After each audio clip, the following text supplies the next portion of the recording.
Buongiorno e buon caffè biblico a voi. Il 22 marzo è iniziato il Ramadan. Secondo la religione islamica è il mese in cui si pratica il digiuno. Si stima che siano circa 2 miliardi i musulmani nel mondo e il Ramadan per loro è una cosa sacra, è uno dei 5 pilastri dell'Islam. L'Islam ha inizio nel 610 d.C. circa. I musulmani credono che un uomo, Mohammed, da noi pronunciato Maometto, ricevette rivelazione da parte di Dio, Allah, per mezzo dell'arcangelo Gabriele. Maometto non scrisse queste rivelazioni direttamente, ma furono altri a raccoglierle in 114 capitoli detti sura, che compongono il Corano di fatto, che è il libro sacro dell'Islam. Il Corano è scritto in arabo perché credono che questa fu la lingua usata dall'arcangelo. Ebbene, il Ramadan è un digiuno collettivo fatto in commemorazione di questo evento e quest'anno finirà il 22 aprile. Ogni anno cambia la data e si realizza il nono mese del calendario islamico che è composto da 354-355 giorni, quindi 10-11 giorni in meno rispetto all'anno solare che usiamo noi.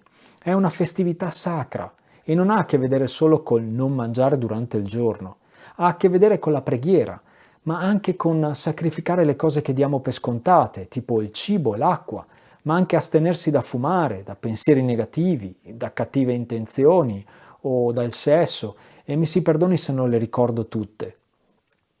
Al tramonto poi festeggiano rompendo il digiuno, mangiando con amici e parenti, perché la comunità è importante, la condivisione lo è.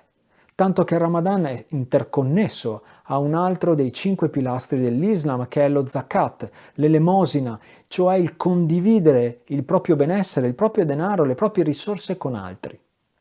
Tutto questo digiunare e dare per i musulmani ha lo scopo di imparare l'autocontrollo, la moderazione, la gratitudine e la compassione.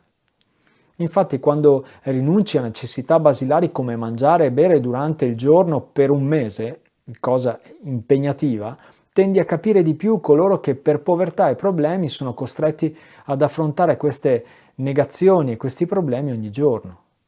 E diventi più grato per ciò che hai. Ed infine sperimenti i limiti del tuo corpo e quindi cresce una visione sobria di sé, questo si pensa, e in sottomissione, una visione in sottomissione al tuo Dio per aumentare la tua fede in Lui. C'è chi dice che in una società del consumo smodato come quella occidentale, la nostra, un digiuno come questo potrebbe aiutare. C'è chi dice che se imparassimo tutti più autocontrollo, gratitudine e compassione, il mondo sarebbe un posto migliore. Credo siano vere queste cose. Tuttavia, se guardiamo il mondo per quello che è, sappiamo che tutte le ore di digiuno, di autocontrollo, di compassione possibili non basteranno mai a sistemarlo. E se guardiamo a Dio per quello che è, sappiamo che qualsiasi buona opera non potrà mai veramente avvicinarci a Lui. Ma ecco la buona notizia. Non possiamo fare nulla per sistemare il mondo perché Dio lo ha già fatto.